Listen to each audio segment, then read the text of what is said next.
ఇంట్లో చిన్న చిన్న పనుల్లో సహాయం చేయకుండా తప్పించుకునే పిల్లలు జీవితంలో పెద్ద పెద్ద బాధ్యతలు వచ్చినప్పుడు ఎక్కువగా కష్టపడతారు. ఎందుకమ్మా?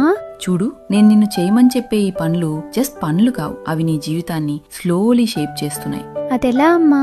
మొదటిది రెస్పాన్సిబిలిటీ. ఎవరూ చెప్పకుండానే నువ్వు నీ పనులు చేసుకుంటే నీ జీవితాన్ని నువ్వే హ్యాండిల్ చేయడం నేర్చుకుంటావు. రెండవది డిసిప్లిన్. జీవితంలో ప్రతిదీ సరదాగా ఉండదు కదా. నీకిష్టం లేకపోయినా అవసరమైన పని చేసినప్పుడు నువ్వు నీ ఇమోషన్స్ కంటే స్ట్రాంగ్ అవుతావు. మూడవది లవ్ అండ్ కేర్. నువ్వు ఇంట్లో సహాయం చేస్తున్నప్పుడు నువ్వు కేవలం పని చేయడం మాత్రమే కాదు, నువ్వు నీ ప్రేమను చూపిస్తున్నావు. జీవితం అంటే నీ గురించి మాత్రమే కాదని అర్థం చేసుకోవడానికి ఇది సహాయపడుతుంది. నాలుగవది ఫ్యూచర్ ప్రిపరేషన్. నువ్వు ఒంటరిగా ఉండాల్సిన రోజు ఒకటి వస్తుంది. అప్పుడు నీకోసం క్లీన్ చేయడానికి, కుక్ చేయడానికి, హెల్ప్ చేయడానికి ఎవరూ ఉండరు. నువ్వు ఇప్పుడు నేర్చుకునే ప్రతి చిన్న విషయం ఆ రోజున నీకు పెద్ద హెల్ప్ అవుతుంది.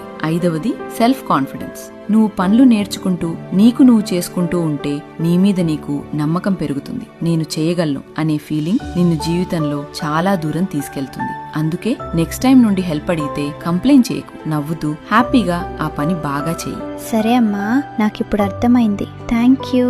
ఆల్వేస్ రిమెంబర్, చిన్న అలవాట్లు పెద్ద జీవితాన్ని నిర్మిస్తాయి. ఇంటి పనులు కొంచెం కష్టంగా కనిపించొచ్చు, కానీ అవే మీ భవిష్యత్తును బలంగా తయారు చేస్తాయి. ఇవాళ మీరు చేసే ఈ చిన్న సహాయం రేపు మీ జీవితాన్ని సులభతరం చేస్తుంది. కాబట్టి ఈ రోజు నుంచే మీ అమ్మా నాన్నలకు చిన్న చిన్న సహాయం చేయడం మొదలుపెట్టండి.